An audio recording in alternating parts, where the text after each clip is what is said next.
Hey, yo, what's going on, guys? We're at episode number 44 of Marvel Yap today. We're going to be giving you a recap of the Golden Gauntlet. We're going to talk about deck building, the pros, the cons, what we do, what we think you guys should do going forward, as well as some of these cards we want reworked. Some cool, complete reworks for cards. Let's go ahead and jump right into it. And as always, we are joined by the hostess with the absolute freaking mostest, notmydance. How are we doing today, Dance? I'm doing absolutely amazing. It's been a fun time. It's this past week, at least the past, it's been so much fun. I don't know. I felt like I've been busy for a very long period of time, and these last like weekend and whatever just was so chill. I watched I watched the whole Phineas and Ferb. I've been playing the Switch. I've had a chance to finally stream and do stuff again. I could have edited a video, and I have a video I'm ready to edit. I just need to finish it. Shoulda, woulda, coulda. But it's been nice. I think I was actually in stream while you were recording the outro and stuff, and I was like, that honestly, I'm wondering if like when it comes to like making the videos and stuff, if it is better to like do your intro and outro, I guess, while you're still live streaming. I mean, it makes it easier to edit, but I don't know. It's something I've started been wavering with. I was asking Amber about it too. I was like, do I want to start editing? I know Dance does it. I know KM does it. Like they record their intro and their outro during the stream. So I don't do an intro. Okay. And I'm probably wrong for that. And again, on the rare times where I make a video, but people want to typically just see the deck in action, I've realized. So I just go straight into the game, whatever the first game that I'm going to do of them is, or whatever the most interesting one that I want to start with. And then after that is when I do all the whatever games. And then at the end of it, I give the breakdown of the deck, because I think, as I've seen for other people, because YouTube will tell you like which parts are watched. And I've seen the differences in the views of like when people watch and don't. So for myself, I thought that worked, but I don't know if it works for everyone. But I just realized, just go straight into games, and then at the end of it, if people are still watching, they want to know the full deck breakdown so they can get it there. And also, I talk about the replacements at the end as well, because that's what everyone asks. And then I can be like, just watch the video, nerd. Do you do timestamps and everything too? No, I barely remember to edit. I can't even remember to edit a video. I suck at doing timestamps. It sucks. Hey, if you want to do it, just go to the end of the video. I don't know. I'm not. This generation's too entitled. I've decided. Everyone gets everything handed to them. So for future reference, you guys, if you guys are watching Dance's videos and you need to find out what cards or substitutions or why they're in the list, skip to the very end of the video, and then he'll explain everything for you. But if you want to see how the deck's also played out and stuff, you got to go ahead and you got to actually watch from game to game to game.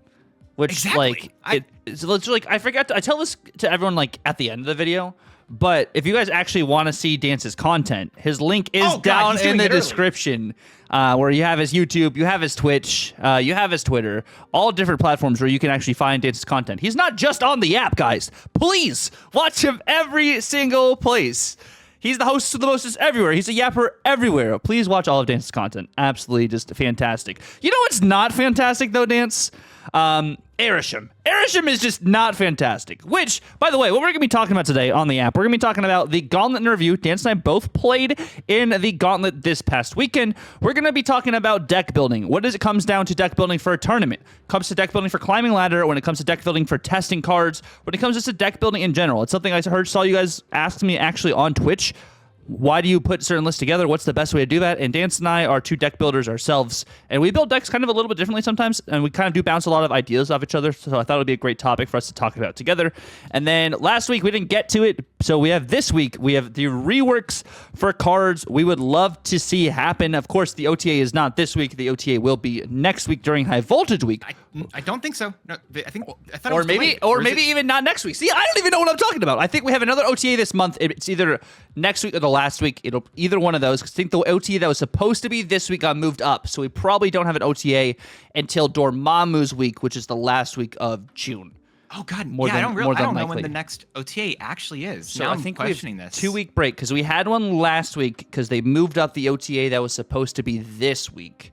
So that would make it so we don't have an OTA this week, and we don't have an OTA next week. So 2 weeks, no OTA, so I do believe. Apparently, I believe it's supposed to be, so tomorrow, or today, if you watch this day of, there's going to be a new patch for the game coming out, in which they're going to be like updating a bunch of stuff. Like they're moving it over to their own like their self-publishing thing, which hopefully means I can start buying stuff in client again, because I haven't been able to. And I don't know, my wallet is looking too full. Actually, no, it's probably enjoying considering the fact that Switch just came out. But then apparently on the 26th is the next OTA, at least according to the Marvel YAP Discord. So not next week, but week after. So it would be Dormammu week. Yeah. Yep. Okay. Dormammu. It's gonna be a fun time. Sorry, I actually realized I didn't know that either, so I figured that was probably a good thing to know before we said that. So the 26th, guys. So we have 2 weeks of just Dance and I are going to be theorizing, and we're going to be just yapping to you guys what changes we want had. Which honestly, like, I don't know what I would change to Airishim, or is it just do we ban Airishim in tournaments? I don't believe Second Dinner will ever ban Airishim in tournaments if they do that officially. So I mean, for what it's worth, we'll just say this to start us off here, right? There's a newer deck going around that's basically like, sorry, you don't know anything I'm gonna play. It's called like 34 card Monty, which just has Thanos, Airishim, Agamotto, and then a bunch of other just tech pieces or generators, as you can see here. And this is the deck that Roram ran. Don't know if Roram made it, but I suck at deck credit anyway. So Stefan made the deck, and then Roram optimized it to what he wanted to run in his good old Airishim list itself. Yeah, it's fair. So yeah, so Airishim won the tournament, which it was nice the last one that we didn't have the meta Tyrant Thanos win that one. But it's so this one, which was basically just like everything and the kitchen sink thrown into the same deck, was able to take it home. I've said it before. My least favorite thing about Airishim is just the fact that it is random cards. Like you don't know what you're dealing with, and I don't know what they would ever change or what they could ever change for this card for me to specifically like it. But I truly do not believe they would ever ban this card from a tournament. Even in a time where Thanos, that deck was everywhere, they still ran a tournament with it. So I don't believe that they would ever fully ban it. They called it the Golden Gauntlet. Have Thanos as like the prize freaking person. So like, I would say honestly, there is I think Conquest needs love, and I think Conquest playing everything in Conquest mode, it makes sense, but I also don't think it's the best way to get people's skills, because I think we've talked about it before. The differences between your skill in a normal game, like on ladder, versus a game in Conquest are very different, because you have to play the decks, the games differently. And so, as much as I like, it just feels like it's different. They're not the same. They're just simply not the same. I think is the best way I can say that there. Which makes me wonder, a Conquest leaderboard would be pretty interesting. And I wonder if they could do a MMR-based Conquest where, like, you get placement and, like, you get, like, rewards from how you've done in your Conquest matches. Kind of because, like, if you did tournaments, they could do, like, tournament in-game and stuff, too. But I feel like that might be a little bit harder to manage. So I wonder if there's a world where it's, like, okay, well, not like leagues, but like here's like the leaderboard of who's winning the most Conquest games, and then you put them up against each other, and it's based off of like win rate or something. I don't know if there's a world where you could do something like that, but maybe. I would like to see it where it's just if they're gonna make Conquest matter, I think you just go. I don't think silver should be a thing for one. I still think they should just remove silver entirely, and then you just go with who won the most gold Conquest, who won the most Infinity Conquest or whatever. Just go with something like that, and then you put a prize at the end of it. I think we talked about this before. It was like, just give a title that says like top 10 May 2024 Conquester, something like that. Like just something simple like that where you can just have it over and over. So that's just a simple thing you could do there. Titles aren't really a big thing anyway in the game, but using titles for something like that, I personally think makes a lot of sense. But if they did it, I want to see it I think Conquest needs love no matter what. Which something actually, so like I'm thinking of a league thing, okay? So like not like leagues like we had where you're 30 individual people and it's based on like, you know, your play rate and stuff. There's a thing that DC Dark Legion does. And you have a PvP game mode where you're placed into leagues. Your leagues, you get into a next league by being in the top 100 players. You're into the next league where other people were in the like top 100 players as well. And you only face people within the same league of each other. So I wonder if there's a world where they could do a Conquest-esque league system where it's like, okay, well, I'm silver tier right now, so I'm playing against other people in silver tier. I end up being the top 100 of the silver tier. So next week I'm in the gold tier system, and I'm only facing against people in like the gold tier.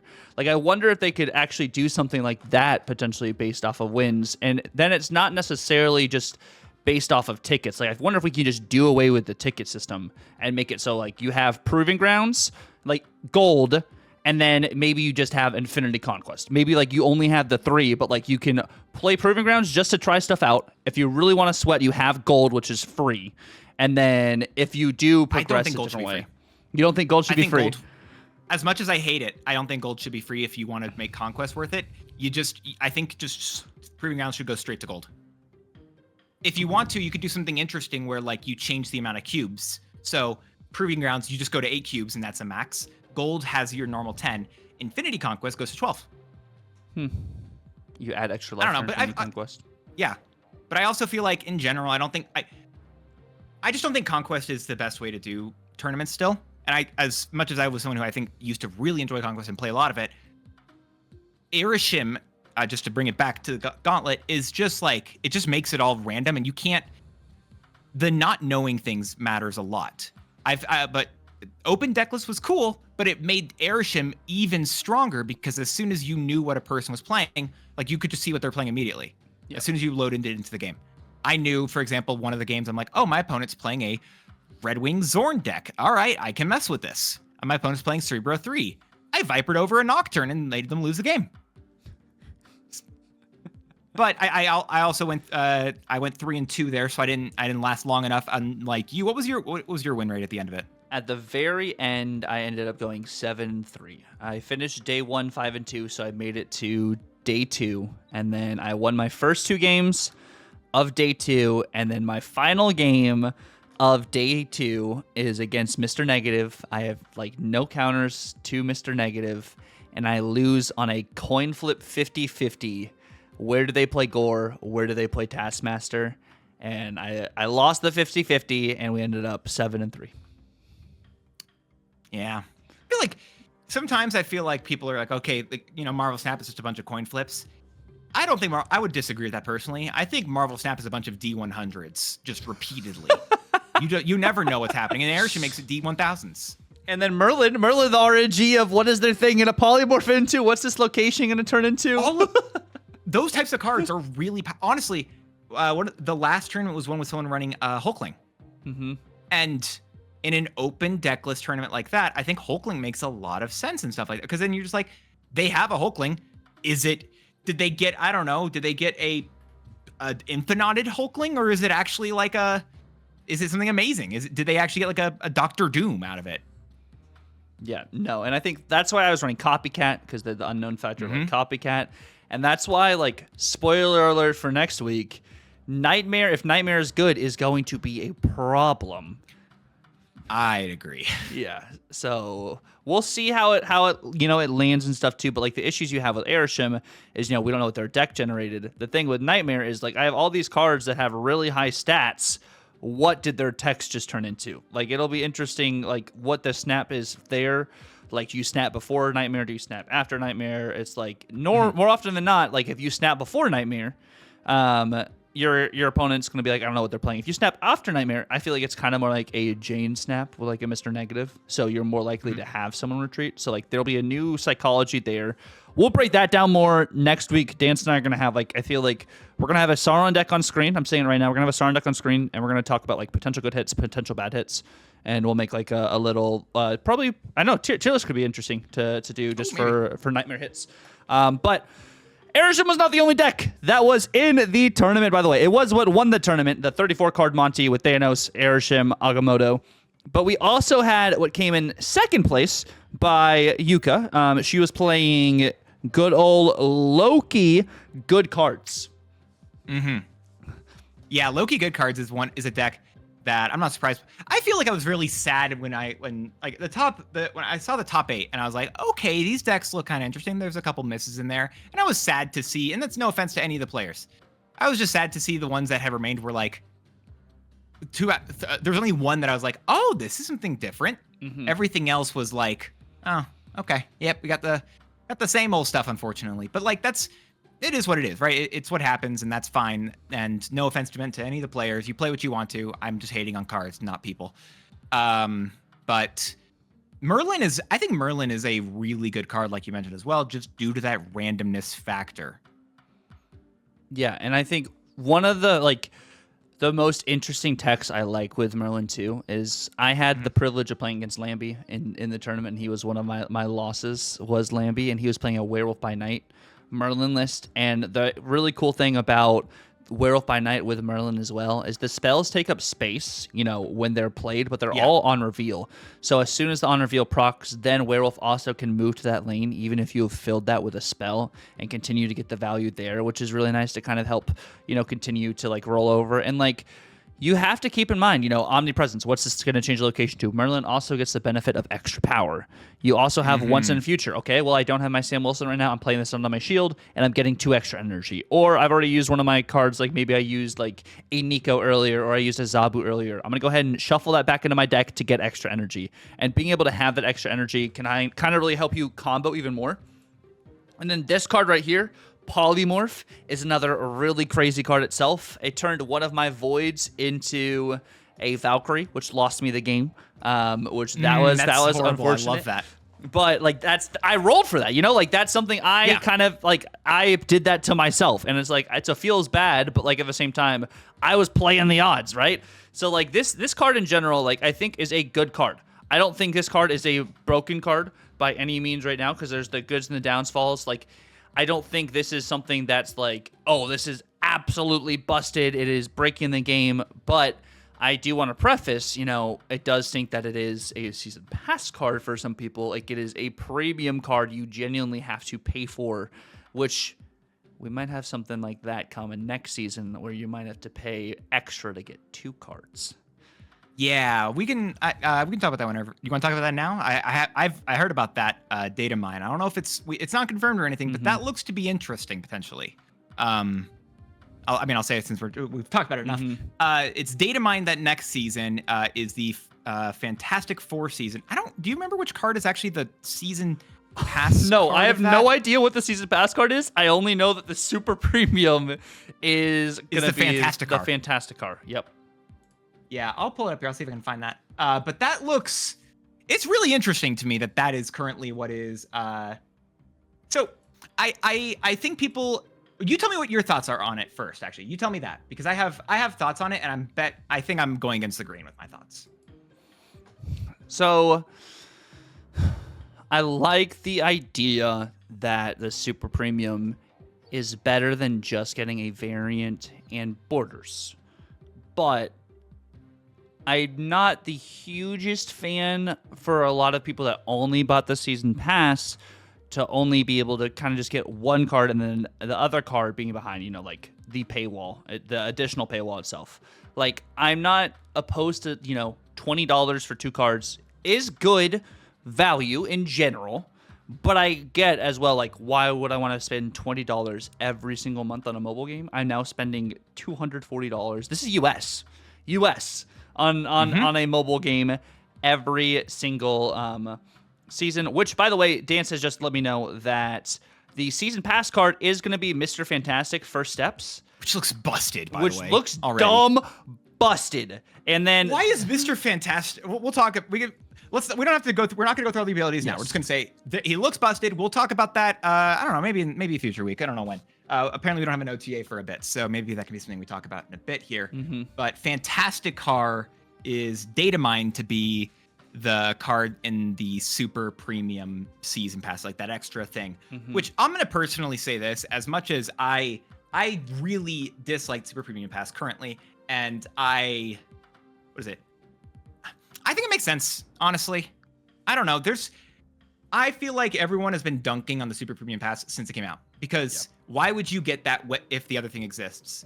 And the reason is now, hey, there is another new card in here. You're not going to get the same value as everything else, but there's another card in here, and if you would like it, you can get it for this first month before everyone else, or you wait for a month and you can get it inside of those the packs. I just think it makes sense. Unfortunately, it's just technically worse value than the season pass, and that's what it already is. I think it already is crappy value, it's now less bad, but I don't. Yeah, people can't buy. People have to spend more money if they'd like to continually stay collection complete. I'm not surprised, unfortunately. But I don't know. I don't have anything. I'm not against it, but I also I understand it, but that doesn't mean I support it. If that makes sense. Like, I know where I think I understand where Second Dinner's coming from. Doesn't mean that that's I would like more of this. I want them to be making us spend more money potentially to get everything, but I understand why they're potentially doing it here. Yeah, I get the concept. I also agree with other people. It's as long as the season pass card isn't busted, right? So I mean, also, yeah.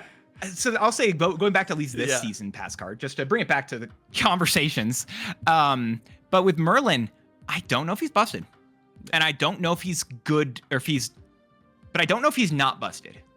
I really need this card to wait and it's been 1 week for a bit, so right, yeah.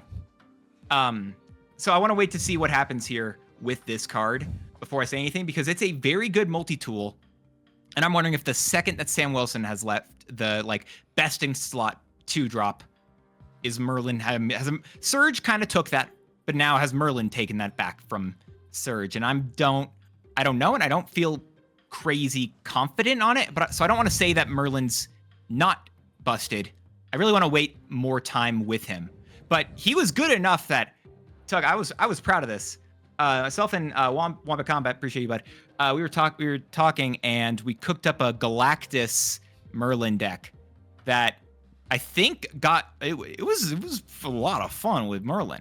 I had a lot of fun with it. I had to stop playing it because it was bad. It was seeing people play and they understood what was going on. But it was using M'Baku and Symbiote Spider-Man with Merlin, because you could actually send M'Baku back into your deck, get the Merlin back, or then go for a Galactus, or you could blink M'Baku with the Symbiote. It was so much fun. God, it was a lot of fun. It's actually one of the most fun decks I think I've ever played in Marvel Snap. I felt so bad making opponents kneel. That's why I think this card might be busted, because it made an M'Baku Symbiote Spider-Man Galactus deck really good for me. It had really solid stats. I think it still has solid stats on Untapped. I don't know. It was. I really don't want to say this card isn't busted, because I felt like that deck was playable. Playable's fun. That's what matters. Differences between playable and insanely good. Fair. But I want to really harp in on what you're talking about with Sam Wilson too. Especially because of one of the new cards that came out this past week, which I actually saw a lot of in the tournament as well, is going to be Mercury. And Mercury, I think, kind of has not dropped Sam Wilson's play rate a lot, but has been a great immediate counter to Sam Wilson and even to Werewolf. And I think since we're seeing a lot of Werewolf and stuff too, this, of course, you're seeing this more because people are setting up Mercury Cannonball, and you just know it's coming. You know Mercury. If you see Mercury, you know Cannonball's coming, and they're running more Fenris Wolf and stuff too. But this card, I wonder why they didn't think earlier on that maybe instead of nerfing Sam Wilson immediately, we just add Mercury to the game quickly, and then Mercury would be an immediate counter. Part of it. Yeah. Yeah. No, it's kind of interesting. I don't know. So in case you guys did not know, Mercury and Helion also got released this past week, which I know I kind of jumped the gun. I was like, Mercury. You guys may be like, who's Mercury? Mercury is one of the brand new Series 4 cards that is a 2-cost, 2-power card that has the ability, you can move this once, which I think is kind of crazy. Ongoing, enemy cards here can't be moved. So, you can play this, stop any cards from moving one location, play it to another location where they're like, oh, I can totally freely move cards now here. And since move always sets at the beginning of a turn, no matter who has priority or not, you can kind of offset their entire combo, which is kind of crazy. Of course, you're seeing a lot of people use this with Cannonball because it may be, it literally makes it so Cannonball automatically destroys whichever card is in that lane. Of course, if it's Thanos freaking Soulstone, you don't destroy Thanos Soulstone or you're in arm or whatever. But it's Blob, Blob had the ongoing ability, this card can't be moved, so Cannonball immediately countered Blob, and now, you have Mercury, and Mercury is just crazy. This is really interesting, right? Because So they said these cards were like planned for this month. They said, but it also kind of didn't seem like the cards were planned. Apparently, some people who didn't update at the season rollover last week, they actually had Mercury and Hellion in their pack shop. And so they could get them early, but they couldn't use them in decks. They could still spend resources on them. So it was a weird thing where, like, I don't know what exactly, like, I don't know behind the scenes. I don't know if they were actually planning on releasing them immediately. I think they said maybe in a Team Answers thing that they were planned for something this month, but they hadn't been announced officially. I feel like it's what I had heard said. I don't know. I'll have to pull this up here. But it was a little bit strange. I was kind of surprised that they both got added. But I also think they're both pretty interesting. It's like, I just didn't expect it. Yeah, so apparently they were both intended to be released this season, but in other ways, and probably just due to weird patches and whatever, didn't occur. Hellion, I don't know if it's going to be as good, but he's a 5/8 that is an on-reveal. Next turn, you can move cards to this location. So kind of a one-sided cloak, if that helps as a description. I don't know how good he is. I haven't seen him as much, but I also don't think he's bad either. But also, I think more people are excited about Mercury. I think that's what it is. I think more people have tested with Mercury and had an automatic fit. Whereas Hellion doesn't have an automatic plug and chug yet. I think the stat line is really good at a 5/8. Like, that is like the top end 5 stat line. It'll be interesting to see what actually happens with this card, because, you know, cards that kind of fell flat a little bit on release at 5/8 kind of was Cannonball is one of those cards. You know, Legion didn't fall flat because Legion was still good first week. People theorized he was going to be bad when he first came out, and then they had to take away a point of power in Legion and make him a 5/7. So I think this card has not found the right home just yet, but the potential of being able to move your cards to, like, Glazer and I were talking about this last week, and he brought up a great point. He said, you know, people are playing a lot of big power stuff right now, and there's some situations where going into turn 5, you know you're going to lose a lane. So if you want to take your better combo pieces out of that lane and move it somewhere else to kind of at least solidify you to win one lane, and then you only have to fight for another lane on turn 6, this is a valuable card to be able to do that, especially since it's just your cards to move, and with the 8 power, you know, stat line is really solid. But this card just has not found the right home yet. I think that's the main thing. It has not found the right home. Once that happens, then I think we can start talking about this card more. Whereas Mercury, you know what it does. There's so many things it's really good at countering right now when it comes to Sam Wilson Shield, when it comes to some Madam Web moves. Like, it's really good into that. It's good into just giving you Cannibal options, good against Werewolf.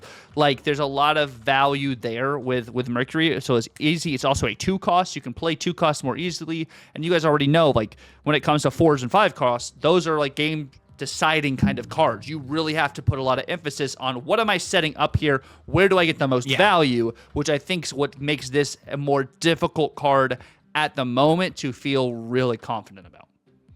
That's part of, I think that's the biggest, that's part of it, I think, where it's just like 5 costs are still kind of awkward in this game of like, okay, so I'm either winning the game with this card or it's just setting up, but a 5 cost is a really difficult turn to set up with.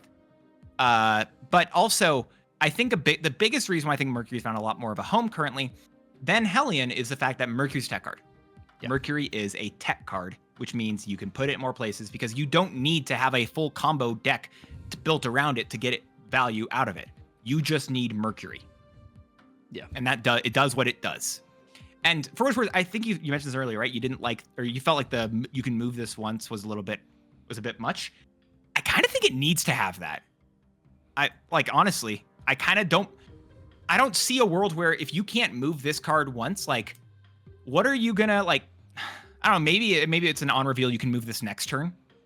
Yes, I think that would be I'm not saying Mercury is an issue right now. I'm saying there's potential for it to be, and if that is there, I think the on reveal you can move this once, I think could be what they do, because I don't feel like it needs the freedom necessarily like a Jeff or like a Nightcrawler needs, unless it's like, well, they could just move cards in other places, so you need to be able to have other options to counter it, which I get that argument too. So I'm just saying, if it does become an issue, maybe that's something they should look at. I don't necessarily think it's an issue right now. I just know we hated Prof Cannonball and we know how crazy that was. And now you have a kind of movable Prof Cannonball situation. Just, you know. Yeah. If you guys did not know as well, Surge was one of the most played cards in the tournament because of the absolute value you can get from this card. You were seeing this a lot in the Werewolf by Night deck that Lambie was playing. You're also seeing it in the Werewolf by Night deck that Hornifer was also playing, which was one of the semifinal decks, which will run the Werewolf by Night Annihilus package as well, which you guys might have remembered the old Werewolf Bounce by Night junk package that was from a couple seasons ago, maybe even months ago at this point. But making use of Merlin, making use of Surge, and you're using Surge in this list to be able to enable you to have a bunch of variety of different options here. Something very interesting to note too is, like I was talking about with Mercury. Mercury also is one of the higher played cards for a newer release card. It wasn't Surge status. Like Surge, I think, was like top 5. Surge, Shang-Chi, and I think Mobius were some of the most used tech cards in the tournament. I feel like it was those. I don't have that list in front of me. I'll see if I can find it here. But yeah, there was. I think Surge was number 1 or number 2 in terms of a very used card. So it was cool to see that. It was a lot of Surge, a lot of fun stuff there. But there was, if I'm not mistaken, there was also, there was a lot of Merlin, and I was someone who had used Merlin as well, because like we talked about, just the ability to change those spells was really good. And that Werewolf by Night, Agamotto, Clog, like whole combo thing was really, like, it was a solid piece. Yeah, there's a lot of Agamotto love, which I thought was awesome because, like, something we're talking about when we talk about 5-cost cards. Like, Agamotto, I think, is one of those 5-cost cards, which is kind of in a category of its own. I think in the sense where it's not like I have to play Agamotto turn 5 situation, because it has other ways for you to set up, whether it is drawing Agamotto or giving him extra power, whether Winds of Watoomb is a very incredible just like tech piece to be able to clog your opponent without playing clog. Also offset potential combos. I had Winds of Watoomb hit a couple Infinity Ultrons, so whenever they played Power Stone, Infinity Ultron only went to 2 power instead of 12 power, which felt crazy. Also, Bolts is insane too, using this as a turn 5 piece to have extra 4 energy on your following turn. Getting 10 energy by just playing another card. Of course, you know, you're not necessarily foregoing your turn 5, but having 10 energy on turn 6 opposed to having it on turn 4 or turn 5 kind of is very impactful, because if you can also mitigate priority and not have priority going into turn 6, you can set up a Shang-Chi and potentially a 6-drop, and there's a bunch of like variety of ways you can mess around, even like a Juggernaut. Like that's one of the main uses I was using, because I played Agamotto in the tournament. I played not Agamotto junk, I just played Agamotto good cards where I had Negasonic, I had Juggernaut, I had Shang-Chi, I had Gwenpool, and I had Galactus. So I had a bunch of power pieces as well as my Agamotto pieces with Zabu, King Eitri. King Eitri, actually, I was using in the tournament to be able to get some of these cards itself. So, like, one of the issues, and I think this also is what makes Merlin a bit better, too, or not better, but, like, in a sense, like, you still have to plan out a lot with Merlin. Because if you do not mitigate your hand, you will clog your hand and you will not be able to draw stuff. And I think that's one of the big things with Merlin and people still playing, including myself, playing Kate Bishop. And I think the way this game is going, there's Surge, there's Kate Bishop, and there's Merlin. Those are 3 2-drops that you would normally want to play on curve, but you have to prioritize and look at your board state. Which one do you play first? And I'm a believer now at this point that you play Merlin before the other 2. That is what I personally do. Yes, you can start the Surge curve to start that, going, but I like having Merlin and then having the option to do a spell immediately and to start the spells building up more than just the Surge hit. I think I'm normally with you. I think I will say it's not a hard rule, because sometimes I know, like, depending on what I have left in my deck, I've realized, you know what, I kind of would like to get extra value out of this Surge here. But I would agree with you typically that Merlin, just letting those incantations start to build up, is really cool and really interesting. So I really like Merlin as well, and I'm glad he was used a good chunk in the tournament, because actually I did find the stats for at least the most used cards. Shang-Chi was number 1, Surge was number 2, both of them above 300 uses. Red Guardian was number 3, and Merlin was number 4. Red just barely freaking out of there. Guardian. Now that's a card Dance and I have OTA predictions like every single week. And I feel like Red Guardian we talk about every other week, but I think this is a card genuinely we should talk about every single week. Because this card, I think Lambie said it best, or I heard someone say it, is like Red Guardian is the epitome of I can totally tempo this thing out with almost zero downside. It's God, I'm fully 50-50 on this, on whether or not I like this card or not. Like on one hand, I don't love it a whole lot, but on the other hand, there's a data mined card that is way better than this. Is it a Herald? Cosmic Ghost Rider. Yes. If Cosmic Ghost Rider comes out the way it does. Yes. All right, well, you'll hear us talk about that later. Yes. But not today. No. But so that's why I'm fully not sold on Red Guardian being a full problem, because if they're considering releasing another card similar to that, then is Red Guardian really that much of an issue truly behind the scenes? That's why I'm kind of... Differently, one is an entire row of text for a front row. This is a targeted hit. So both are targeted. I mean, it is still targeted. They're both targeted, but this can hit anywhere on the freaking state of the board. Yeah, no, I'm just meaning like if Red Guardian isn't a problem, then they're potentially okay with releasing more abilities similar to it. Maybe if it is a problem, they don't want to release more abilities. Is my logic, but I don't. We'll talk. It's future conversations. Not to get too much into this, but there was There was definitely a lot of Thanos actually in the Gauntlet. But then wasn't there, I believe, one more list, at least in like those top 4, that did really solidly as well. Yes. So we had Thanos Airshim in the top 4. We also had just ongoing Thanos was in the top 4 as well, with like Mobius, Cosmo, all that hot jazz. And then we also had the Loki deck we were talking about. And then the other list is going to be the Werewolf Agamotto junk list, which is using Yellow Jacket as an enabler for Werewolf by Night. Yellow Jacket actually got play, but because you have different ways to rotate this out, because Merlin freaking exists, Merlin really enabled you to do a lot with the Yellow Jacket. You get the hood value with it. You're playing a Nihilist. Sam Wilson's shield, which is something I was using as well as a really great target to be able to recycle or potentially turn into a 1-drop, which just has felt great if you have the move. If you don't draw Sam Wilson, it's a great immediate target for Merlin. Shadow King, this was like the only list left in the Gauntlet that was running Shadow King, which was really interesting.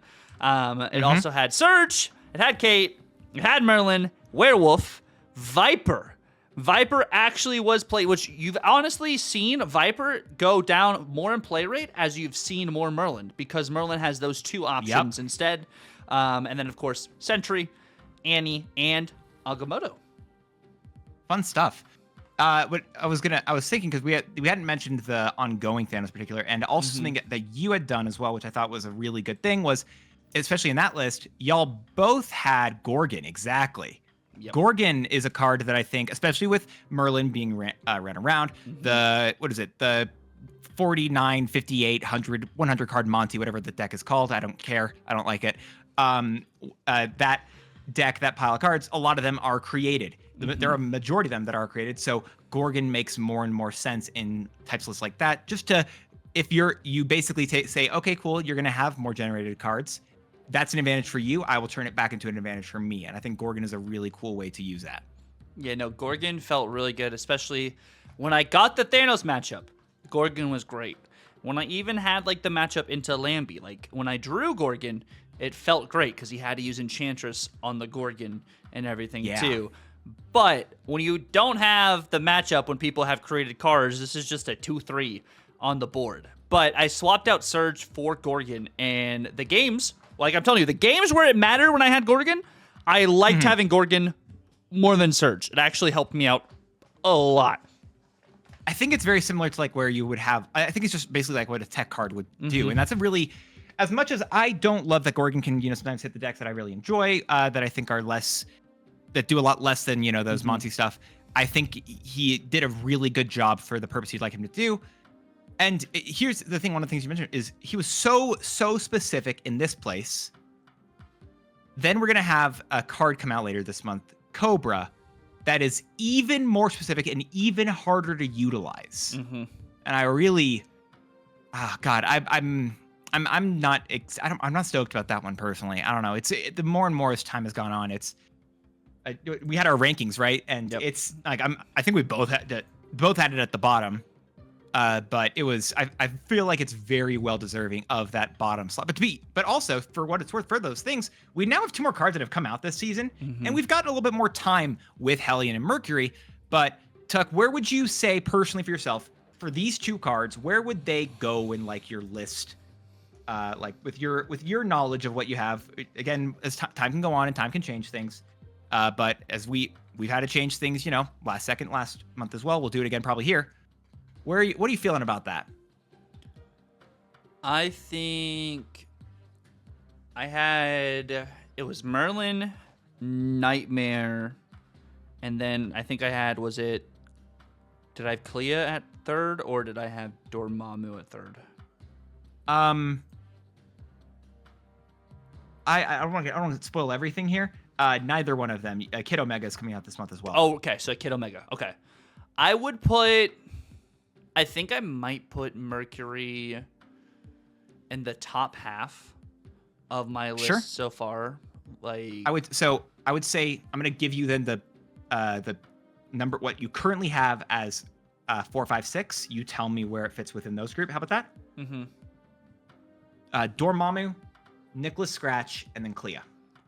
I would have Mercury above Nicholas Scratch. Okay, that's fair. And then where do you think that Hellion would go for yourself? I'd probably put Hellion above the Ancient One. Okay. Below Morgan Le Fay as well. Yes. Or I haven't tested enough Morgan Le Fay. I would probably have them probably similar. Okay, that's fair. Yeah. I think that's a entirely fair place for that to exist. I definitely think I have Mercury in my top half as well. I've got Mercury. I think I'm going to say at my number 6. Okay. That's where I think I'm going to put her. And I've got Hellion actually all the way down at my 11th slot. Right above Cobra. Right above Cobra. And that's nothing against Hellion. I just think that I don't know. It's just a card I'm personally less excited for. Like you said, I haven't found a deck that really works for it as well. But I mean, yeah, it was really cool, really interesting stuff, at least in the Gauntlet. But I will say, again, just talking about the other cards that have also released this last week, you mentioned Morgan Le Fay. Did you play any? Did you have fun with Morgan Le Fay? Have you done your weekend missions with her? I have not played a single game with Morgan Le Fay. Not because I dislike this card. I just have other things I'd rather play. And I've seen people pop off of Morgan Le Fay. I've seen people have some really, really crazy cool games. Binks had a really cool deck with her and stuff, which I thought was awesome. What you can do looks cool. It's just I feel like you have to pour a lot into it, and you really have to set up your lane with combo pieces, like a Black Swan or something. I feel like you got to kind of do the 1-drop kind of approach to be able to actually get value from this card, which makes you feel like the games you win are freaking awesome. But it seems like older Negative when it's less consistent. Whereas Negative now, which I looked at Negative's win rate right now. Sidebar: Negative had a 53.6% win rate at the moment. Ooh, that's crazy. I was like, what?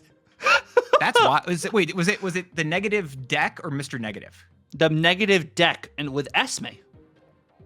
Oh, interesting. Okay. Did not expect that. That's cool. I don't know if I actually love that. I was like, goodness gracious, no one's running Mobius right now. Yeah, no, Mobius has definitely gone down in popularity. But I played a little bit of this. There were some lists that I saw that were using both Killmonger, but you also had Bullseye as 2 different ways you could enable it with the Black Swan as well and stuff like that. I saw a few of those lists. I've landed on a really dumb list with this one, and it wasn't Mill. Mill I already think is one of the best lists out there, but I still had fun with it. But it was the it was a list that I actually had with a bunch of destroy cards, and that was the list that I actually really had a lot of fun with personally. And I mean, Mercury's just not Mercury, sorry, Morgan. I think it's an okay card. I don't feel like this is anything to write home about. I just think this is sure. I don't think they missed this on this card. I don't think they were atrocious here. It was just, yeah, this is something new. Something new. And 4-7 stat line is nothing to laugh at, but the thing is, but like, you know what's interesting, right? We get all these new cards. This week specifically, we got, what, 6 new cards? Yeah, that was 6 new cards within a single week, which is insane to me. Which is wild, because at the same time, we had a tournament come up on Saturday, which means we had to build decks around what we thought other people were going to be messing with. We wanted to try new stuff with the new cards beforehand too. We want to do all this testing, whether it is testing the new card, testing the old card, testing OTA'd cards. Like, we had so much stuff we had to do. It was like, how do we narrow it down and really decide what we want to play in a tournament that has almost 900 people? Round that up, you almost have 1,000 people. What exactly goes through your head when you're trying to get yourself a deck that's pretty flexible into a variety of matchups? I think the simplest thing is, I mean, we can talk about individual deck building and stuff, but I think one of the things we mentioned before, right, was using cards that like can generate variants themselves. So like we talked about Morgan, we talked about Copycat. It's one of the reasons why Arishem was so good. Yep. But what I also think is much more important than honestly any of this stuff, because it doesn't matter if you use a card that is a deck that is fully random stuff. Like, that does not change anything. The biggest thing that matters is you playing a deck that you are confident in. Yes. Because if you play a deck that you saw it Untapped and you've never played and you're like, okay, I'll try this out, then you're not going to do as well as someone who has gotten the repetition and the time in with what a deck that they spent a lot of time in. We saw that last Gauntlet with what was it? The Bounce list. They played Bounce so many times. I don't think Bounce is a great deck. I still don't. And the stats for that list echoed that sentiment. The pilot is what everything comes down to. If you are confident with deck, if you're good with a deck, in your own personal opinion, you enjoy a deck, you know what to do with a list, play that list. Play a list like that you would feel confident that you would be able to have more time in. Because if you can do that, if you can spend more time in a deck like that, with a list like that, you will perform, in my personal opinion, miles better than trying to run a deck that you've spent next to no time in, because you don't have the practice really makes perfect, in my personal opinion. And it's really echoed, I think, when you do this deck building. Like, yes, you can do, one of the things you said, and I think this is where we differ in different deck building, is I'm going to take into account like the general player base when I'm going into the tournament, but I'm not building a deck to counter a tournament. I'm building a deck that I can look at the majority of decks that are being played, or even just like, this is a deck that I will grab and I'll be like, I feel confident with this pile. This deck I think I can do something good with. And if I can, that's what I go for. If I can't, my status changes a little bit, and that's where I don't want to do it as much. Because what I did for this one is I made that mistake this time, where I played a list that I actually didn't have a lot of confidence in, that I wasn't for certain on a lot of the variables with, and I regretted that very quickly. And I legitimately, it was an hour after like the deck lock-in time, and I was like, can I change this to a deck I know? And I couldn't, and I was stuck with that one. I was like, all right, I'll ride this out as best I can. And I played best of my ability. Had to stop whenever I was like, I think I've lost enough, and I think I know what I need to do for a different time.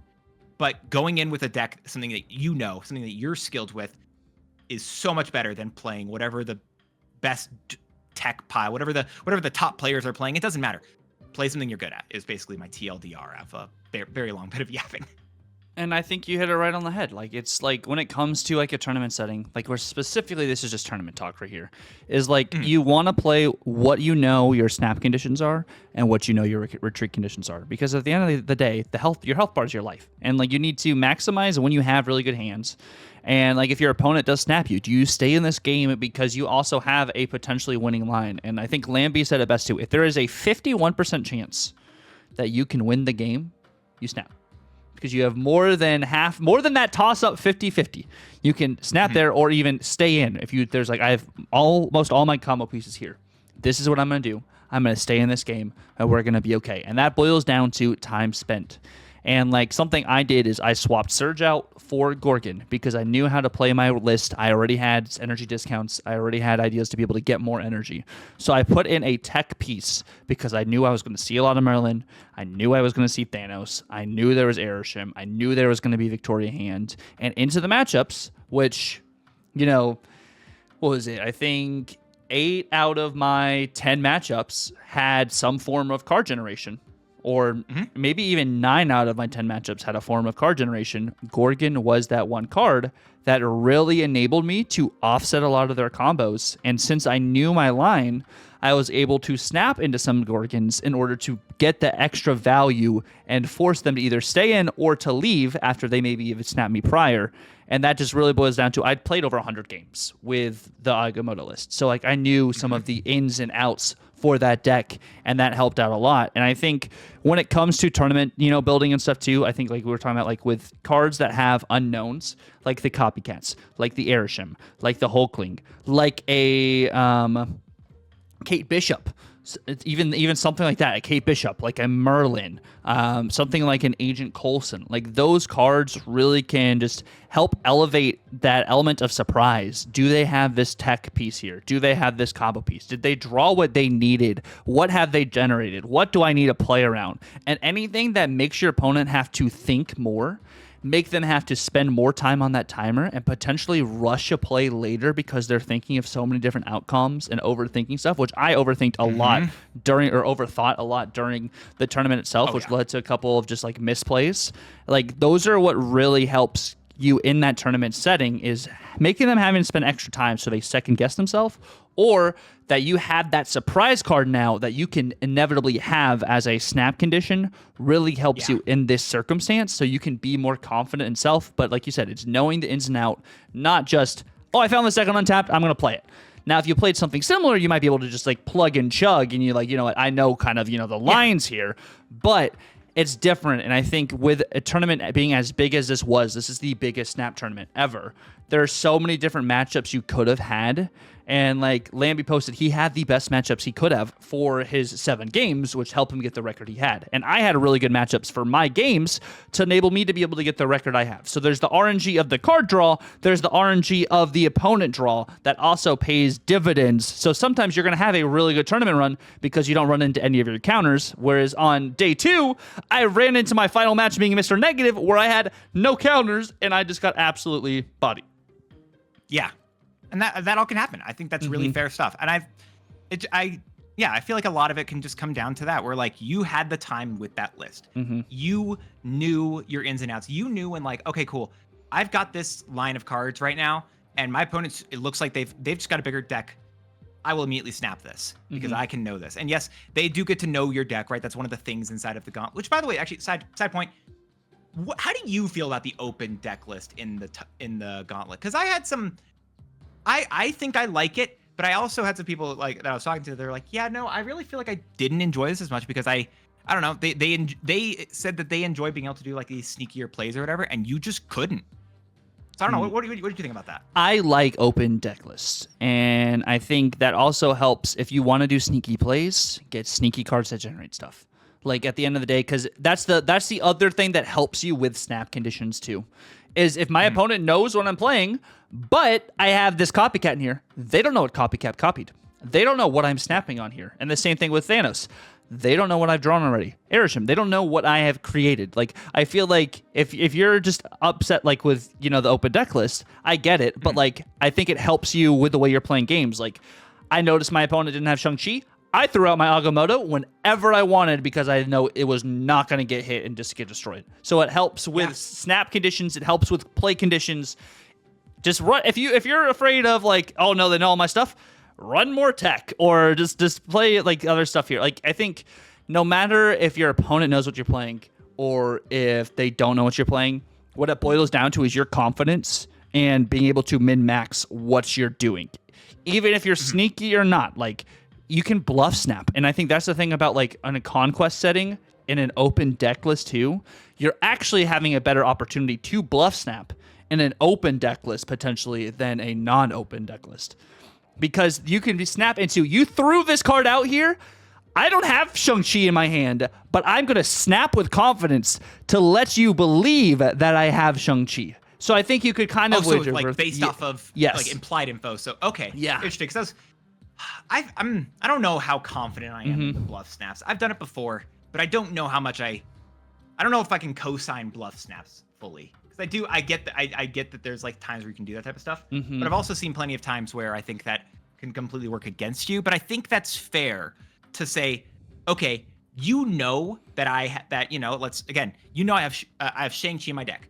I know I don't have it. However, I can snap here, and you have to assume that I have it, or you have to plan around something different or whatever, and then you would leave there. But the problem, I think, still becomes like, all right, if they stay, like, what are you gonna do about it? If that makes sense, I don't know what is your logic there then, right? Like, if they stay, how do you rationalize that bit? Because that's where I'm kind of like more iffy still. Well, if you're seeing your opponents playing a bit more defensively, it's different bluff snapping when you have the extra cubes or when you don't have the extra cubes.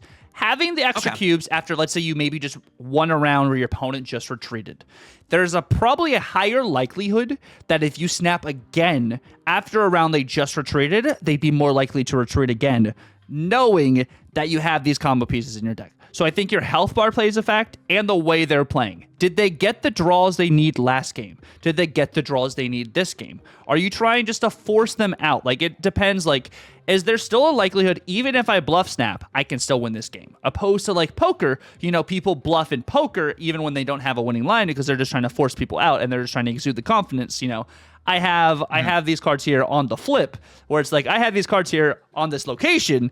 Like, I feel like it's not necessarily the same, but there's some lines that overlap. And I think in a more high intensity setting, like a tournament opposed to just regular Conquest, I think a lot more of emotions and stuff or jitters are more prone to happen. So I think you have a better likelihood to get away with a bluff snap in a tournament setting than you might in a Conquest regular setting. That's fair. Yeah, I think that's a fair one to go for. I also think that's an interesting part as well, though. Just like when you can be snapping, because one of the things that I had one of my games where I just did not like what the setup was, and I just retreated. It was like a bad location that I knew wasn't good for me, and then the next the next game my opponent had a location that was just good for them. They immediately snapped. I retreated there. Then the next location, like literally, I think the first 5 games, maybe even 6, was just my opponent and I retreating back and forth because we were being careful and just knowing that information because we have that open deck list bit, which is part of the argument where like, okay, well, it turns it into that retreat fest for a bit. But also it really made it feel like both my opponent and I were like playing that game really carefully, trying to plan around all these different bits and being like, okay, I have a small advantage with this. I will snap on this. And then, oh, my opponent gets an advantage here, or this is just a really awkward opening hand. I will just retreat. And a lot of that type of stuff. And I thought that was really fun. I think that was a really cool bit. But in particular, the thing I want to point out, though, in terms of like, if y'all are wondering in future, Gauntlets is I'm going to give you an example real quick of like, if you're up, let's say, imagine you're 5 and your opponent's down to 3 or whatever. I mean, snap immediately, because you can turn that game into it's hard. The odds of you winning 3 games in a row are, even if you're a really good player, technically it is a smaller chance there, even if you feel like you're going to be better. But if you can put yourself into a situation where you have less games to play in a situation where you're up in cubes already, you can kind of bring down that mitigation, that variance there. And it's smart. I think it works out there. So there was a game where I had 5 cubes. My opponent only had 3. And I just snapped them on turn 1. I didn't care what was on the board. I just know that it doesn't matter if this is worse for me. I don't want them to have more opportunities where it's good for them. Because also, once you're past that 5th round, you always are doing 2 cubes, even if your opponent has less. So making sure you get a use out of every single one of those cubes is really important as well. Because if you're not using all the cubes, that's, as you said earlier, it's your life point. Why would you not be trying to utilize every single point, every single part of the game to the best of your ability? So keep that in mind. That's the snaps, the cubes, especially in Conquest, are a good resource for you to use and utilize to the best of your ability, and make sure you use them all. Yeah, no, and I think we're talking about Conquest right now. When it comes to like new cards, and we're talking about like ranking up on ladder and stuff like that too, it's a whole kind of different mindset. And I think When it comes to building new card stands, right, and you have like an archetype specific, like let's say you do have a Kid Omega, right? You have a Kid Omega coming out. Are you more prone to make decks with either a shell that supports him or a package that supports him, or are you kind of more of this card can go with him, I want to try a new style of deck? It's different. So I'll go with Kid Omega since you mentioned that one. I think Kid Omega is a card that you can say he has obvious synergies with X, Y, and Z, whatever. Like, I don't know, Nimrod, and let's go with Elixir, just because he does. I will make a point to use a deck that utilizes these. Is there a deck that already exists there? Potentially. Sorry, I haven't been paying attention. I realized I was halfway off screen. Am I paying attention, or was it? Am I wanting to make sure that I can use a deck that utilizes these cards? Is there a deck that already exists that uses these cards? Sometimes I will follow that logic, and I'll be like, okay, this deck uses these cards. I can use this as a baseline, but that doesn't mean I am copying that deck 1-to-1. I think there have been times, I feel like it was recently where we were talking about a deck. I actually think it was with Elixir when Elixir came out. You and I literally just spent like, we looked at an existing deck, and then we broke down each card inside of it to be like, does this work with the idea that we want to do here? Or is this a shell of a leftover deck, a leftover card? And I think that's a really big thing to keep in mind, because I think it's fine to copy existing decks for that stuff, right? It's 12 cards in the game.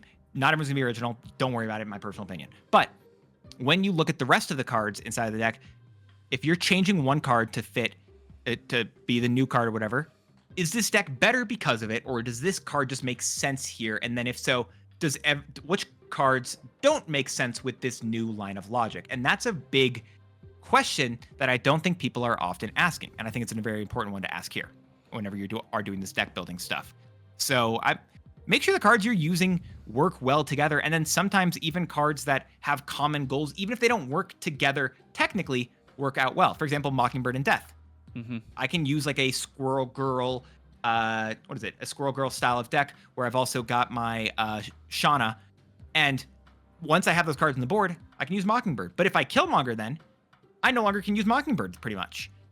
But that doesn't mean I'm not using Mockingbird in the deck still. Some of them don't, but that doesn't mean that it doesn't work together. Mockingbird and Strange Supreme, again, is another combo. They have counter synergy, but they also like the same thing, so they can work together in the package. Ravonna doesn't work with Mr. Negative once he's negative the cards, but she can work with it before. You just understand that it works sometimes, not and doesn't, but they both have common goals, common interests, and that's what makes them work together. So it's a lot of stuff like that where you can be like, these cards work similarly together. They have similar goals, even if they aren't the same and they can work against each other, then it doesn't mean that you can't use them together. Yeah, and I think that is right on like the noggin too when it comes to like deck building. You can make shells or take shells that are pre-existing. Well, this card optimizes this more, because I feel like there's a lot of just decks in the game that don't have a set 12. They're a set 11, a set 10, a set 9, and then a new card comes out, boom, that makes that either a full 12, a set 11, or a set 10. Like, there's some cards that are made for decks that are already pre-existing. You know, prime examples, Big Dumb Idiot Swiss Herder. Like, Surtur came out, immediately goes right into that because he was made for that. They developed him for that. Starbrand immediately went straight into Sauron because he is developed for Sauron. And, like, there he is. Boom. Set right there and there. But at the same time, when it comes to creating decks with new cards or just in general, you don't want to just be one-dimensional. Like Dance was talking about with Mockingbird and Death, with Mockingbird and Strange Supreme. You want to have different lines. You want to have different areas or different ways to be able to win the game, not just a primary win con. And I think the Mr. Negative example is great as well, too. You have Esme instead if you don't hit that Mr. Negative line, or potentially to be able to get that Mr. Negative.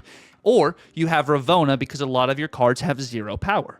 So then if you don't have the Mr. Negative line, you also have options to be able to get that power out onto the board because you're able to have them at a discounted cost and play them either simultaneously like an Iron Man and Mystique, same turn with Ravonna because Iron Man costs 4, Mystique then costs 2. Like, you're supposed to kind of just develop some of these decks in a way that it's not just there's only one win con. Because then, if there's only one win con, if that win con doesn't show up in that game, you just lose. And like you want to have different ways to maximize cubes, and that comes down to, like you were talking about earlier, being confident in knowing what you're playing, which gives you better snap conditions. Whereas if you're playing like a 2 to 3 dimensional deck, I have this line right in front of me. I have these locations. I'm snapping right now because my likelihood of winning is very high because I've already drawn my combo pieces.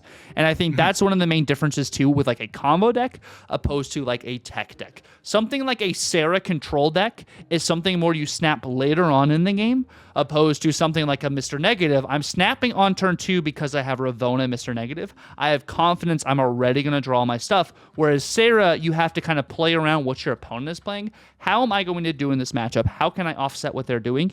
And I think that's something when it comes to the deck building too. It's like, which conditions do I need to reach so I can get the most cubes for myself, opposed to always settling for 1 and 2, which some games you just settle for 1 and 2 because you know if you snap, your opponent's going to retreat. And I had one of those games actually in the tournament where I was facing the Mr. Negative deck and we got Triskelion. They did not play Mr. Negative at all that game, but I knew if I snapped once, like just at all, they would leave and I would only get 1 cube. But since I did not snap, I stayed in the whole game and was managed to get 2 points off their health bar because they didn't think I would get the Shang-Chi to be able to win the game.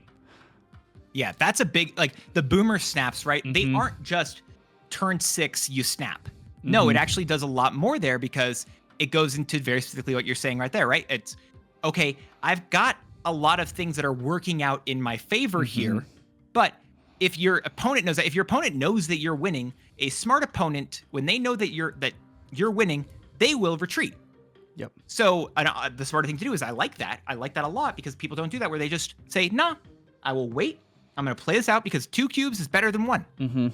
You don't snap. You let your opponent feel like they're confident in, because oftentimes it's a lot easier for people to be like, it's just 2 cubes for a game. But the second someone snaps there, you're like, okay, well, I obviously see you've got the whole combo. I'm not going to stay in this. And that's a really good, I like that shout. I like that in particular, that you had that experience as well, because I think that's a big, big deal. The snapping, like I said before, it's a active part of the game. It's not just a part of the game with Hydra Bob. It's a part of the game with the way that your opponent will play, because your opponent plays differently when they snap or not. When, like you said earlier, if you do a bluff snap, let's go with that, because you've got your because you don't have a Shang-Chi, but your opponent knows you have one. Or let's imagine you have your Shang-Chi and you snap because you know you can take it down because you've got the tech card or whatever that fixes your problem. That's a big deal as well. And when you snap there, your opponent could be like, okay, why are they snapping? Are they snapping because they have the tech card? Are they snapping for a different, is it location and stuff like that? And so keeping aware of what is actually happening throughout that whole game, keeping aware of what is in benefit, what's benefiting your opponent, what's benefiting yourself, can really matter a lot. And so going into that, just each snap matters so heavily. The way that the way you play your cards there can really it can matter so much. Yeah, and I think with that in mind too, we do have a brand new card coming out today as well. We do have the Ancient One, which I don't know if you guys have seen anything about the Ancient One just yet, but Dance is very, very excited, as you could tell right there, as we have a spoiler about what the token the Ancient One makes is going to be. But here is the Ancient One on screen for you guys. It is a 3-cost, 5-power card on reveal. Add the Tau Mandala to your hand. And the Tau Mandala is an on reveal. Copy the text of one of your ongoing cards here onto your other characters here. Weirdly specified characters for that bit, but like it's not bad. I just think it basically, it feels like it's not to copy onto itself. Which, speaking of, did I talk about this last week that we still don't know what happens if you use Nightmare on a skill and can you get an ongoing ability on a skill? Oh, we have no idea. We don't know that. I asked about it in Team Answers. Haven't heard a response, but I still don't know the answer, and I want one. Huh. That would be actually really weird. I don't know, because I think it would still would still banish, though, right? I imagine so, right? But then when does it done? Is it just like, okay, it's fully resolved? Is that when? I don't know. It still seems like a weirder thing, in my personal opinion. But I do think the Tau Mandalas seemed like a really cool card, really interesting. Okay, so I've got 2 places. One of them I built the deck for. The other one, which I'll talk about here for a second, was I was thinking Cerebro 5 would be fun here because then you could put Cerebro on a bunch of different cards. But Cerebro 5, like a lot of the 5 power cards were either too good or too weak, and they've been taken up and down a good chunk. There's a chance it could still work, but it definitely seems a lot worse. And also, we don't know if this is technically replacing the texting of the cards. I think it does. So if it copies the text, it should be like a replacement of the text because like Mystique copies the ongoing ability text of a card. So I do believe it should copy entirely because like we saw in the dev video, they played it on like a bunch of squirrels on a blue Marvel, and all the squirrels just turned into blue Marvel and like had the animation and everything too. And I think if you're going to proc the animation, you're probably going to override the text, kind of like Iron Lad. When Iron Lad copies the text of a card, he gets that entire text and the animation. Yeah, which makes sense as well. It wasn't officially confirmed, so I'll say that bit. But I think this is going to be a really interesting card. I don't know how great it's going to be because in the end, it is technically it's 6 cost. Yep. For the total thing. But because the final ability is a really good one, actually. But I don't know. I think it's going to be a really fun card. I have a deck I can talk about with it where I can talk about my specific ideas, but I know you also have stuff as well for this card, so I don't want to just force you into that. No, you're forcing me into it. So we're going to talk about your deck right now. Well, we have on-screen dance. Consider yourself forced, because speaking of, like I said, it's 6 cost for the whole thing. I think Quinjet makes a lot of sense there because then it goes down to a 5 cost. That's a big deal for the total ability. In addition to the fact that every single one of a lot of these cards, they generate other cards. So once you use Snowguard, once you use Zabu, once you use Kate, Moon Girl, Frigga, and also Ancient One, they're done. You can't use them again. And so once that happens, it makes a lot of sense to use the Tau Mandala to get more use out of them. Turn them into a Victoria hand, which is typically going to be the biggest thing I would like to see here. You can also do Quinjet as well to reduce the cost of stuff. Some people have done Moonstone as well, but Moonstone I think is it pushes even more so into the Victoria hand stuff. So that's part of the reason why she isn't in this style. But I think that's a really good shout potentially for where this could fit. I think there's a good chance this list could tweak a bit and this could not be the final version, but I think Victoria hand is going to be one of the best places for it, because also Victoria hand works on generated Victoria hand. So if you play a generated Victoria hand, she'll give herself +2. So then the Tau Mandala, if you play it on generated cards plus Victoria hand, all those generated cards will also give themselves +2. There's a lot of big buffs that you can be giving on the board. Yeah, no, Victoria Hand was one of the immediate cards I thought of that would go really well with Ancient One. Also, Moongirling, potentially getting 2 spells to be able to if you have 2 Victoria Hands, like you can kind of play that onto a bunch of your other cards, so you just have generation galore. This is going to be a huge Enchantress week, by the way. So just keep that in mind. Enchantress value, because you're limited, like you're just one lane, all ongoing. Like there's a world where maybe you run like a tech piece. I don't know if it's in this list, but just like in general, you just run a lot of Cosmo this week to kind of like protect what you have going on. Cosmo, Juggernaut. But that's part of the reason why I like the Kaori here, because you got the Kaori line as an alt as well instead. Because you're like, okay, if they are just gonna Enchantress me, well then I'll just make everything really big with Kaori as well. I mean, there's potential with Kaori making stuff big. As much as I do think Kaori is a bit of a joke card, oftentimes I have really enjoyed her in this shell. Oh no, so, I mean I like this Kaori, but I'm just saying, cards big, maybe. If you have Moon Girl Kaori, like Kaori, yes, can essentially be like a 4/13, but like you have to like, since it is sporadic across the board, the Victoria Hand is one of your like crazy enablers here, and like with the Frigga too, like just that extra value. That's why Ancient One is really good into that as well. If you don't draw Victoria Hand, your Ancient One, you're like forced to play it onto your Quinjet unless you want to have a bunch of pages. So that was gonna. You have that as well as you have the Pim Arrow. I was gonna say is your other option there. Literally, it's just that. But it's not with the Pim Arrow, early. You have to do Pim Arrow early because you can't do that final turn. This. As much as I do like it here, I don't believe this would be the final version, because like you're saying here, this really puts you a lot more all in on that specific game plan. It's why I have Kaori as well, because that is an alternate plan there, but that's not. But this deck is very. If you don't get Victoria Hand, I believe the power output of this deck goes very heavily downwards. I don't think you're out because I'm going to say Kaori, but there's also a chance you just don't draw those, and you're really in a heck of a lot of trouble. So as much as I'm going to be like, yeah, this is sick and this can definitely win. If we're talking about the deck building, this has that potential flag immediately, but I do still think this will do well. I just think that if it changes, I think I'm going to be a couple of cards off. I don't think I'm majorly off here. Yeah, and I think it doesn't even just boil down to the deck building. It kind of just boils down to the new card itself. True. So yeah, that's fair. Just keeping that in mind. It might just be an Ancient One thing. It might be like instead of doing Ancient One, you're literally just doing, Moonstone instead. And Moonstone's just the better shout in general. I've actually used Prodigy in that list as well. Prodigy is also a good shout too.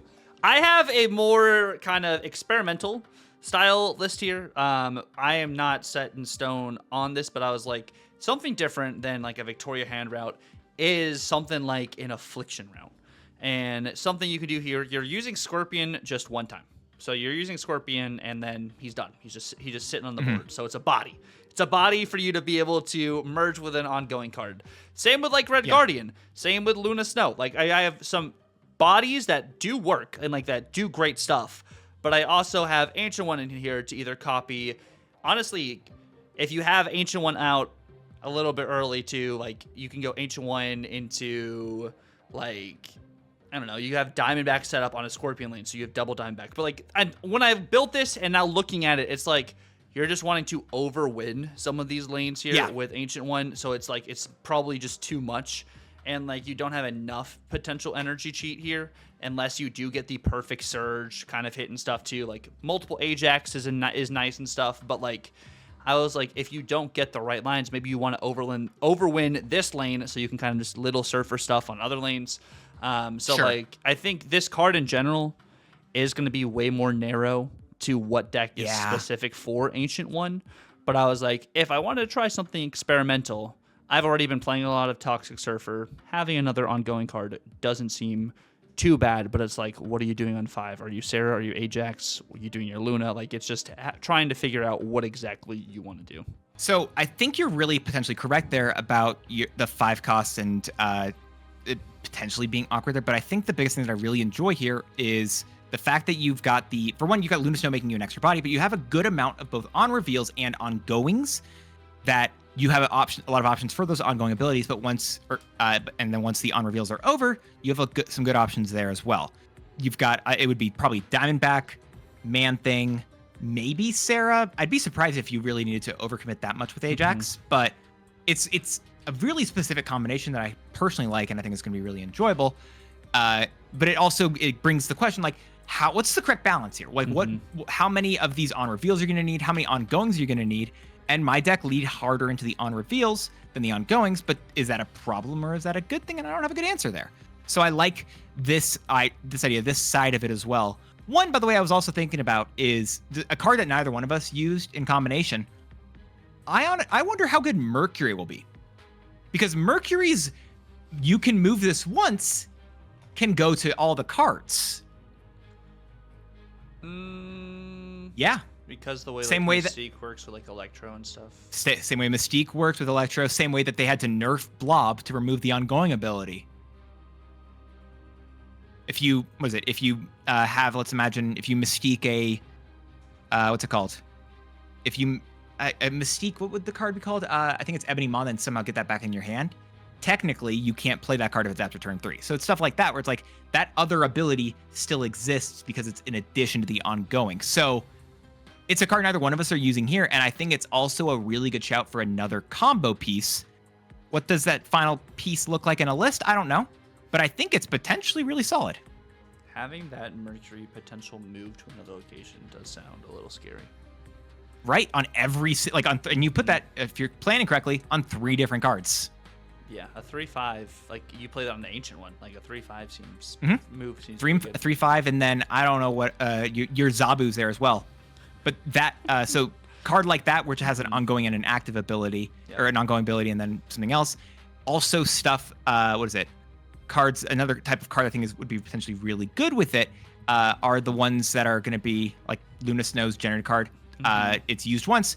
Other cards that are used once are activate cards. So if you've got an activate card that you can use early, neither one of us has that as well, but I think that's just because I think Ancient Ones has a lot of potential, and I really don't know the final correct version for it because there are all these different options. And I think that's awesome. Yeah, no, and I think That's what makes this card, have just like more unique and stuff. Still think it's going to be a little niche, but we also have a couple different cards we want reworked because they also are very, very niche. And we were going to go over this last week, but now we're going to go over it this week. We have brewed up some changes for 3 cards individually, which, Dance, if you want to lead us off, which card do you want to talk about first? Sure. So I will say, I'll get as a headway if you don't remember from last week. This conversation was brought about because we wanted to do some buffs, but in a more interesting way, a rework to some cards that we think were less played that were going to be coming up in the OTA for last week. We were yapping so much last week, we didn't have enough time. We barely have enough time today because we like to yap here. It's in comparison to which we'll talk about Infinity Ultron eventually. We'll still see. I don't know. It's whatever. Infinity Ultron's the only big thing there. Supergiant was cool in the OTA, but out of the ones that I think I'd like to talk about most is I think I want to talk about Thaddeus Ross. Okay. So I was talking about Thaddeus Ross here. Thaddeus Ross, Daddy Ross here. He's been struggling since this season. Since he came out. He's kind of only found semi-homes in like Hella for a bit, and that was it. And I really don't think I don't think has worked out. I personally would like to see this card go to a 2, and it's going to be a nerf to the stats, but it's a buff to the ability, which is again kind of this rework stuff we're talking about here. So I want to go to a 2/0. Yes, I know Ravonna synergy, crazy, whatever. I don't think 2 costs are crazy with Ravonna synergy, honestly. But end of turn, if your opponent has unspent energy, draw the highest powered card from your deck. The card with the highest power from your deck, whatever the wording you need to do there.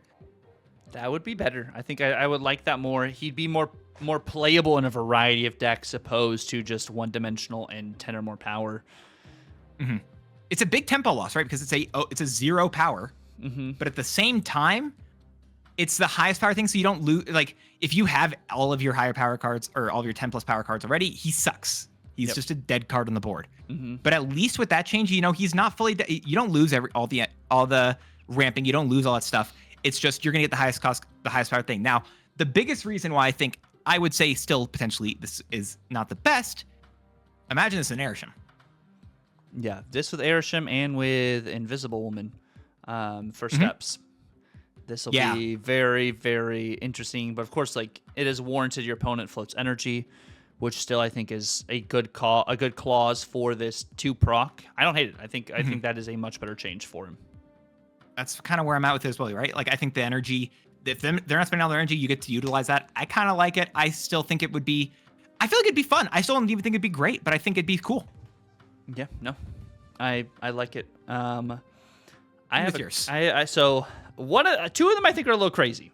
One of them is kind of okay, but okay, we'll do the okay one in the middle. I don't want to go with the. I want to go with the more crazy one immediately. The okay one here is Baron Mordo, still at 2/3. Potentially, if this is too bad, go to 3/3. Ongoing, the top card your opponent draws each turn cost 1 more.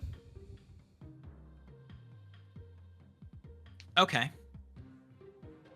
So basically, every single turn, the card that you draw, as long as Baron Mordo's on the board. Yep. Once Baron Mordo is on the board, and then you draw a card. Yep. That's it. Would then. And so I think you have to make him like a 3/2. Like, you can't make him. He's not a 2 cost at this point. But that's interesting. Is that I don't know if it's an ongoing ability, because I don't know. Sometimes ongoing abilities are weird. I still question why Madam Web's an ongoing ability to this day, but I like it. That's fun. It's weird. I don't know if it's busted, crazy, but it's weird, and it's weird, crazy, but like crazy like a fox, like a fox. Like a fox, It's like, ooh, okay, all right, you girl, you crazy like that. Okay, I see you. Hey, you never said that to your wife? You're gonna be like, girl, you crazy like that. Nope, I never said that. Yeah, me neither, definitely. What's your next one, Dance?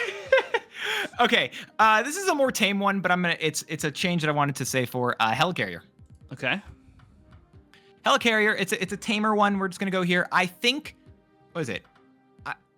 We've seen this card exist many times. It just doesn't have a benefit currently because those random cards, you don't want to typically use them. There's not a good use for them. The only time I think people have ever gotten used with this is when you're actually using a deck that wants to generate a lot of extra cards, not just discard decks, but that doesn't work. And Loki. So, old Loki. And Loki, right? Yeah. So with that in mind, the way that this card becomes playable is when Quinjet is on the board. But you're not running Quinjet typically. So what if you just said, fill your hand with random cards, give those cards -1 cost? I don't hate that. I think that actually would be much better for this. And I think the synergy with it being, it's a shield card. Yeah. This is literally just big Quinjet, basically. Yep. So just let it be with those cards, you do it. I don't think it's an ongoing ability. It's just same way that, Festus or Surge gives that -1 cost to whatever they are. Just do that. I'm here Simple. for it. The rework, people just so it's clear, right? It doesn't have to be like, we're not saying every single one of these cards needs to be crazy things where it's like, change the entire way this card works, like redo this whole thing. It doesn't, because stuff like this is still a big change that can immediately make a card really playable. Yeah, I'm totally here for this. I'm down. What? All right, give me your other tame one here, and we'll get to a crazy one at the end of it. So, Howard the Duck. Remove this from being an ongoing ability. Just flat text. Okay. Make him a 1/1 though. Activate. Shuffle your top card back into your deck. So it's not it still has the ability, but it's not ongoing? Yep, it still has its ability, not ongoing, and then it gets the activate function. So you still can see what your top card is, but if you activate it, you can shuffle your top card back into your deck.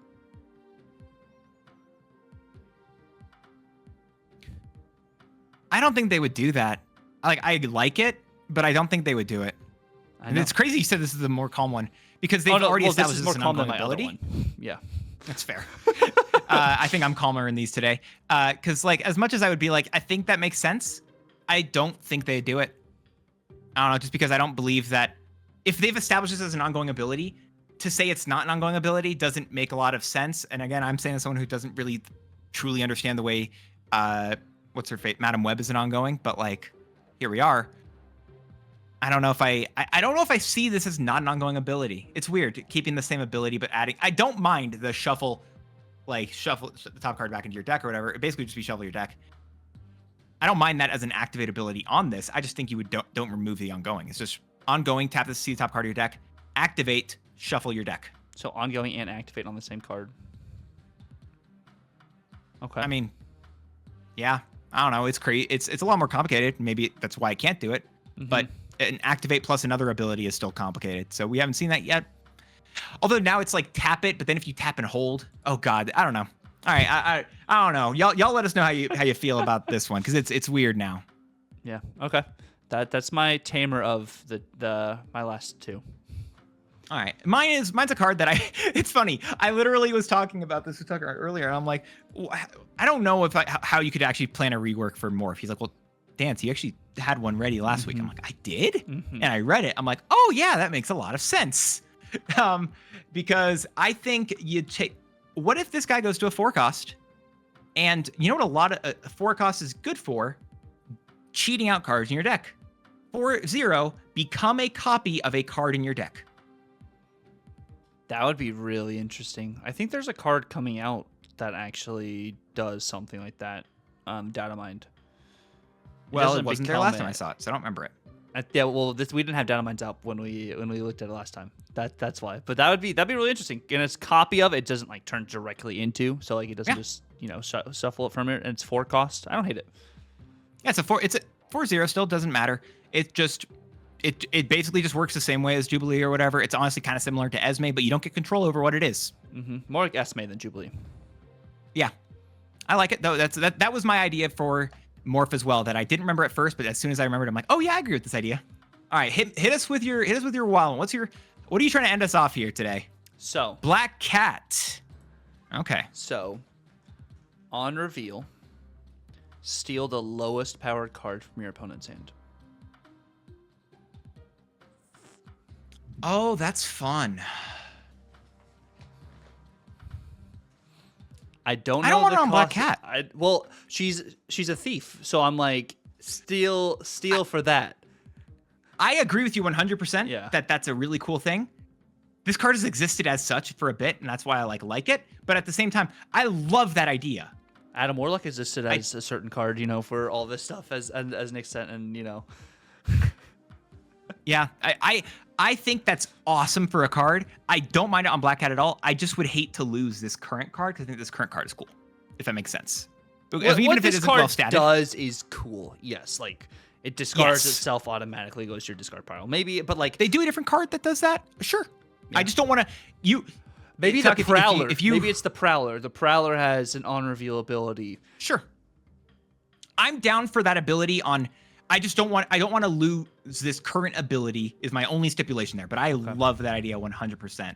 These are some fun reworks. All right. But y'all got to let us know then what you want to see reworked. What are some cards of yours that you're like, you know what? This is just give us better ability. Like we didn't talk about some of the kind of obvious ones. Like I don't know what they should be doing to Crystal. I don't know what they really should be doing to Jessica Jones.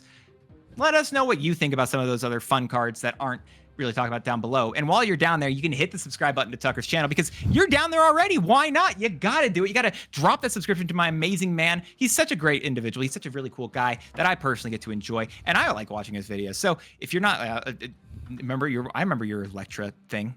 You know, I remember your Electra thing. Remember how much you were flamed in the comments for that. I could choose to not to stop shouting you out, but I won't because I think he's really awesome, and I even don't think that one was the worst idea. But make sure y'all are please subscribe to him. Go like the video, share his videos around because as much as the liking is cool, people always ask for those. Sharing the videos actually really matters, just straight up. So if you find a video you really enjoy, share it with others that you think would be interested by it. So give Tucker that love, share, subscribe to him, and guess what? He's not just on this YouTube channel. He's over on Twitch where he's streaming not near daily, a lot more often than I get to, playing Marvel Snap, Marvel Rivals, whatever he feels like at the time. Typically one of those two, honestly. Make sure you go give him that love over there. TUCCRR there on YouTube as well, and on Twitter where he does post a lot as well. He does some really cool content everywhere, guys. He deserves the love. He deserves all the greatness. Please give him the support you can. I think he's awesome. And like we said earlier too, we were talking about Blue Eyes White Dragon, who we got over here, Not My Dance. His info is down in the description, just to reiterate. So please follow this man on every single platform humanly possible. Just don't follow him to his house. But we do want to say thank you guys so much for watching.